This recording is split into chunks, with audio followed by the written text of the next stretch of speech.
وہ کافی سال بعد آئے ہیں. میں نے یہ سوال قاری عبدالسلام عزیزی صاحب سے کیا. میں نے یہ سوال ان قراء کرام سے کیا جو ایک ہی سانس سے قرآن کو پڑھتے ہیں پورا زور لگا کر.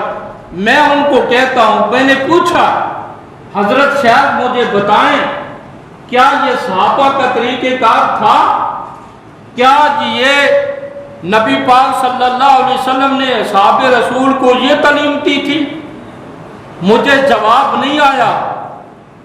اور نبی پاک صلی اللہ علیہ وسلم نے حضرت ابی بن کعب رضی اللہ، اب قرآن اعوذ باللہ من الشیطان الرجیم ان الذین آمنوا وہاجروا وجاہدوا فی سبیل اللہ اولئک یرجون رحمت اللہ واللہ غفور الرحیم.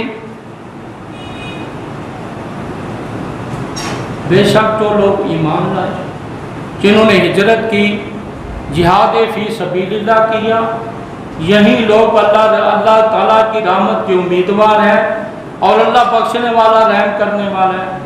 اب ایک قاری صاحب اٹھاتے آواز کو، یعنی پورا زور لگا کے سانس ان کے پھول جاتے ہیں اور یہ وہ سمجھتے ہیں کہ ہم پر فرض ہے والضحیٰ ایک سانس میں پڑھنا ہے.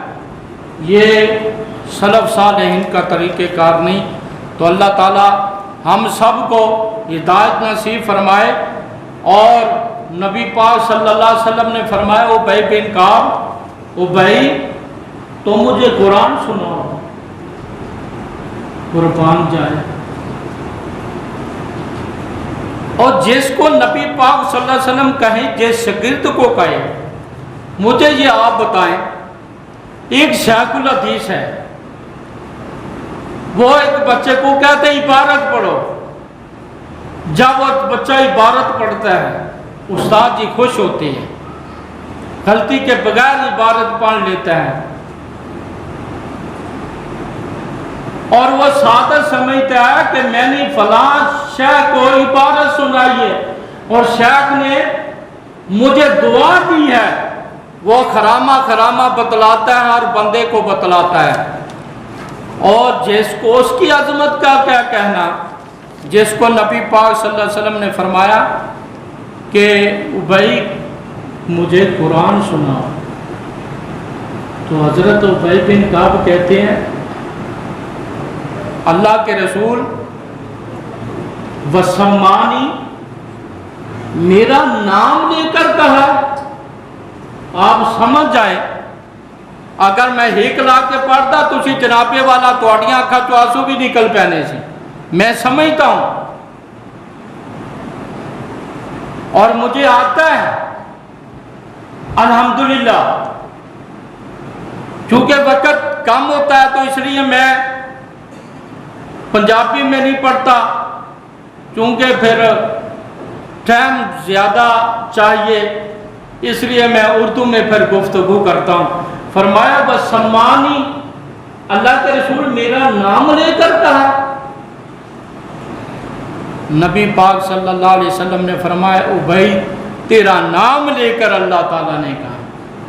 پھر یہ آیت پڑھی اعوذ باللہ من الشیطان الرجیم فکیف اذا جئنا من کل امت بشہید وجئنا بک علی ہؤلاء شہیدا.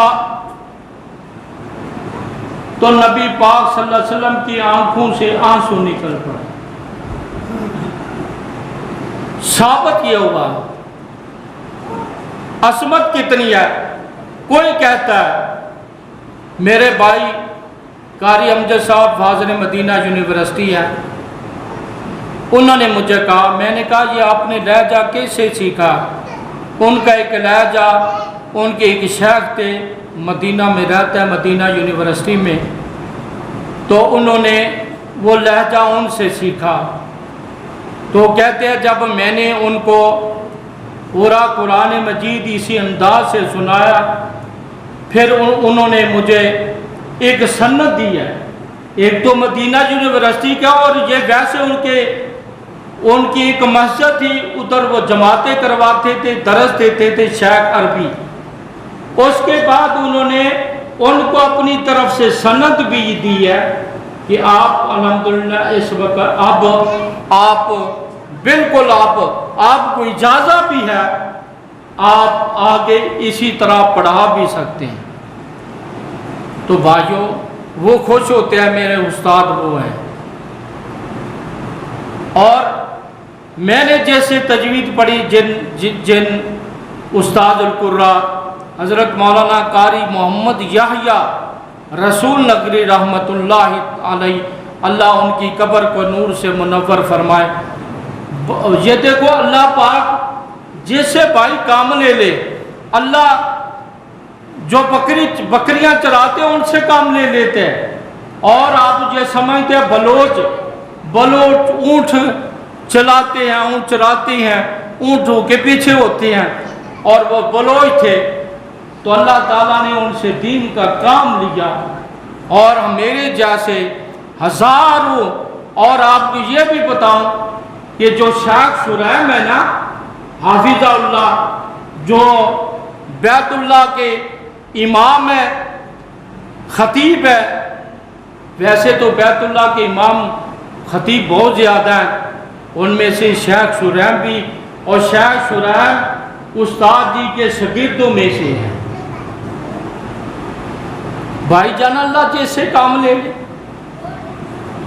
تو عظمت اور مقام جس کو حافظ سعید صاحب گجر ہیں، گجروں کو آپ کا پتہ ہے وہ بھینسوں کے پیچھے ہوتے ہیں، ان کا کام ہے۔ اللہ تعالیٰ نے میرا ہزار اختلاف ہے حافظ سعید صاحب کے ساتھ، لیکن اس وقت عقیدے پہ اختلاف نہیں ہے۔ میں نے ایک مثال دی، میرا کوئی اختلاف نہیں، میں نے ایک مثال دی ہے، جو اختلاف کرتے ہیں ان کی بات ہے۔ یہ مولوی مولانا حضرات حافظ سعید صاحب کی مخالفت برائے مخالفت کرتے ہیں، نہ لینا نہ دینا۔ میں نے ایک بندے سے پوچھا حضرت کو تم مخالفت کیوں کرتے ہو؟ وہ میری جماعت کا، کہتا ویسے ہی کرتا ہوں۔ میں کہ ویسے کیا ہوتا ہے؟ کیوں گناہ لیتے ہو؟ ساجد میر صاحب کو خوش کرنے کے لیے میں نے عرض کر کہا کہ ساجد میر صاحب یہ نہیں کہتے کہ حافظ سعید صاحب کی مخالفت، اصل میں جو وہ نیچے والا طبقہ ہوتا ہے نا، یہ مخالفت برائے مخالفت کرتے ہیں، ان کی حیثیت کوئی نہیں ہوتی۔ تو حافظ سعید صاحب کے اللہ تعالیٰ کام لے رہا ہے، اگرچہ وہ اس وقت منظر عام پہ نہیں، میں اس تفصیل میں نہیں جانا چاہتا چونکہ مناسب بھی نہیں ہے۔ تو حافظ سعید صاحب کیا کام رک گیا؟ کیا دعوت و تبلیغ کا کام رک گیا؟ نہیں چل رہا ہے، چلتا رہے گا انشاءاللہ۔ تو بھائیوں یہ مقام ملتا ہے، یہ عظمت ملتی ہے، یہ عزت ملتی ہے۔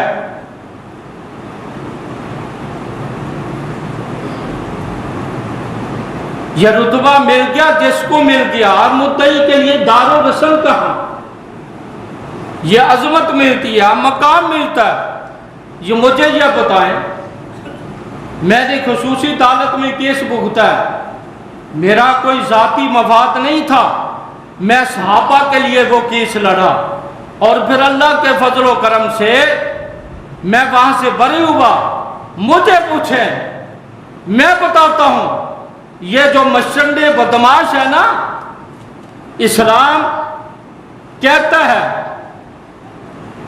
اسلام انصاف دیتا ہے، اسلام عدل دیتا ہے۔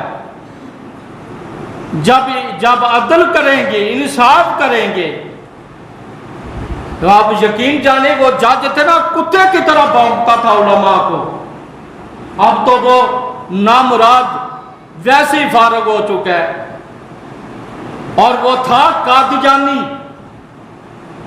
میں پریشان تھا، میں نے کہا کہ جج ایک بندہ جج بیٹھا ہوا ہے، یہ